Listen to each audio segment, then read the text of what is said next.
Hybrid inverter बाकी सभी inverter से इतने महंगे क्यों हैं, आपका एसी बैटरी पर कितनी देर तक काम करेगा, हाइब्रिड इन्वर्टर्स के ऊपर कितना लोड चला सकते हैं, क्या आप पुरानी बैटरी के साथ नई बैटरीज को मिक्स करके लगा सकते हैं, क्या आप हाइब्रिड इन्वर्टर को बिना बैटरी के यूज कर सकते हैं, हाइब्रिड इन्वर्टर के ऊपर कितने सोलर पैनल तक इंस्टॉल कर सकते हैं, कौन सा चार्ज कंट्रोलर परचेज करें, हाइब्रिड इन्वर्टर के ऊपर कितने एसी चला सकते हैं। तो इसका जवाब है हेलो फ्रेंड्स, वेलकम टू टेक्सावोल्ट। टेक्सावोल्ट में आपका स्वागत है। आपने हाइब्रिड इन्वर्टर या इससे अलग कोई भी सवाल किया था, जो भी आपने कमेंट बॉक्स में कमेंट किए थे, उन सभी सवालों के जवाब आज हम आपको इस वीडियो में देंगे। तो चलिए स्टार्ट करते हैं वीडियो। तो सबसे पहला सवाल आ जाता है कि हाइब्रिड इन्वर्टर बाकी सभी इन्वर्टर से इतने महंगे क्यों हैं। मार्केट में जो भी इन्वर्टर टेक्नोलॉजी अवेलेबल थी वो एक ट्रेडिशनल टेक्नोलॉजी थी और काफी पुरानी टेक्नोलॉजी थी, इस वजह से वो काफी सस्ती है। हाइब्रिड इन्वर्टर्स में टेक्नोलॉजी काफी एडवांस है अगर आप इन्हें कंपेयर करते हैं पुराने इन्वर्टर से, इस वजह से इनकी कॉस्ट में काफी फर्क आ जाता है। नेक्स्ट सवाल आ जाता है कि आप इन हाइब्रिड इन्वर्टर्स के ऊपर कितना लोड चला सकते हैं। हाइब्रिड इन्वर्टर के ऊपर आप कितना लोड चला सकते हैं ये डिपेंड करता है उस इन्वर्टर के पावर फैक्टर पे। अगर आपके इन्वर्टर का पावर फैक्टर 1 है तो उसका किलोवाट और केवीए दोनों सेम होगा। जैसे अगर आपने 2.5 किलोवाट का इन्वर्टर लिया तो आप उसके ऊपर 2.5 किलोवाट तक का 100% लोड चला सकते हैं, और ऐसे ही अगर आपने कोई भी 5 किलोवाट का इन्वर्टर परचेज किया है तो आप उसके ऊपर भी 100% तक का पूरा लोड 5 किलोवाट तक का चला सकते हैं। लेकिन अगर आपके इन्वर्टर का पावर फैक्टर 0.8 या 0.9 है तो वो आपका ज्यादा से ज्यादा अगर 5 किलोवाट का इन्वर्टर है तो 3.5 किलोवाट या 4 किलोवाट लोड ही चला पाएगा। ये सब इन्वर्टर के पावर फैक्टर पे डिपेंड करता है, इसीलिए इन्वर्टर्स का पावर फैक्टर जानना आपके लिए बहुत जरूरी है, क्योंकि वो डिसाइड करता है कि आप अपने इन्वर्टर्स के ऊपर कितना लोड चला सकते हैं। नेक्स्ट क्वेश्चन आ जाता है कि आप हाइब्रिड इन्वर्टर के ऊपर एसी चला सकते हैं या नहीं। तो आप हाइब्रिड इन्वर्टर के ऊपर आसानी से एसी चला सकते हैं।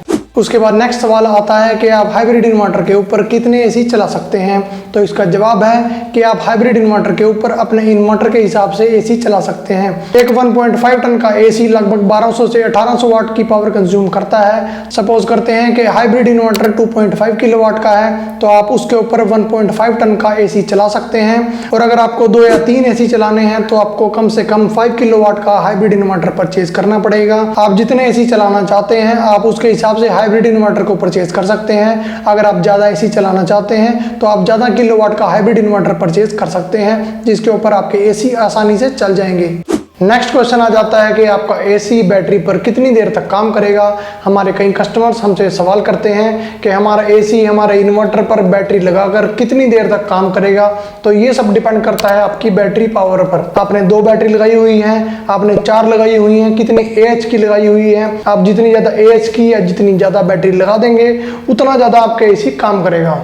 हमारे पास नेक्स्ट क्वेश्चन आता है कि क्या आप अलग अलग तरह की बैटरीज को इन्वर्टर के ऊपर लगा सकते हैं, क्या आप पुरानी बैटरी के साथ नई बैटरीज को मिक्स करके लगा सकते हैं। तो देखिए, नई बैटरी का रेजिस्टेंस हमेशा लो होता है और जो हमारी पुरानी बैटरी होती है उसका रेजिस्टेंस काफी हाई होता है। इस वजह से बैटरीज के बैकअप पे फर्क पड़ जाता है। इसमें दूसरी तरह से एक ऐसे भी फर्क पड़ता है कि आपकी जो पुरानी बैटरी होती है वो कम बैकअप देती है और जो आपकी नई बैटरी है वो हमेशा ज्यादा बैकअप देगी। तो अगर आप पुरानी बैटरीज के साथ नई बैटरीज को मिक्स करके यूज करेंगे तो जो आपकी नई बैटरीज हैं वो अच्छा बैकअप नहीं देंगी और वो लगभग आपका पुरानी बैटरीज के जितना ही बैकअप प्रोवाइड करेंगी। तो अगर आप पुरानी बैटरीज के साथ नई बैटरीज को मिक्स करके यूज करते हैं तो आपको कुछ खास बैकअप देखने को नहीं मिलेगा।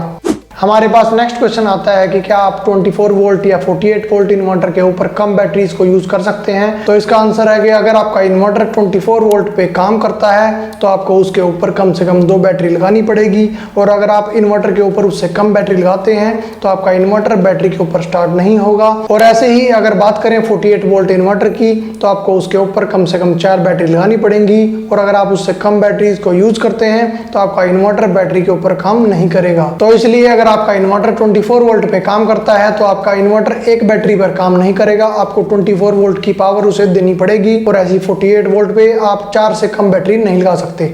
नेक्स्ट क्वेश्चन आता है कि क्या आप हाइब्रिड इन्वर्टर को बिना बैटरी के यूज कर सकते हैं, या स्पेसिफिक आप सेल्क्रोनिक के इन्वर्टर्स को बिना बैटरी के यूज कर सकते हैं। तो अगर बात करें हाइब्रिड इन्वर्टर्स की या सेल्क्रोनिक के इन्वर्टर्स की कि ये बिना बैटरी के काम करेंगे या नहीं, तो इसका जवाब है हाँ, ये बिल्कुल करेंगे, पर उसके लिए कुछ कंडीशंस हैं। आपको अगर बिना बैटरी के अपना इन्वर्टर यूज करना है तो आपको बिजली या सोलर पावर उसको कंटिन्यूसली देनी पड़ेगी। अगर आपके हाइब्रिड इन्वर्टर के पास सोलर पैनल या यूटिलिटी यानी बिजली अवेलेबल नहीं है तो आपको आपको उसे बैटरी पावर देनी पड़ेगी। और अगर आप इन तीनों में से कोई भी चीज प्रोवाइड नहीं करते तो आपका इन्वर्टर काम नहीं करेगा। इसी वजह से आपको सभी हाइब्रिड कंपनी सजेस्ट करती हैं कि आप अपने हाइब्रिड इन्वर्टर को बिना बैटरी के यूज नहीं करें, क्योंकि अगर आपने हाइब्रिड इन्वर्टर पर बैटरी नहीं लगाई हुई है और आपका सोलर पावर या ग्रिड एकदम ऑफ हो जाती है तो आपका इन्वर्टर फ्लक्चुएट करके बंद हो जाएगा। इसी वजह से आपको हाइब्रिड इन्वर्टर से बैटरीज को नहीं हटाना चाहिए।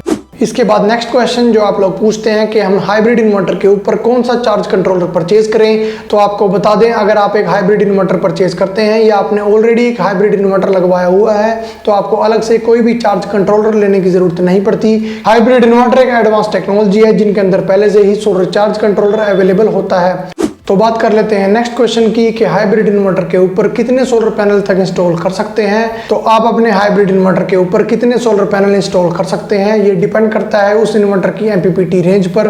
तो इसको हम ऐसे समझते हैं, मान लीजिए आपके पास एक सोलर पैनल है जिसकी वोल्टेज है 40 से लेकर 45 तक और आपके पास एक इन्वर्टर है जिसकी एमपीपीटी रेंज है 120 से लेकर 450 तक। तो आपको अपने हाइब्रिड इन्वर्टर को मिनिमम 120 वोल्ट देने पड़ेंगे ताकि आपका इन्वर्टर स्टार्ट हो सके।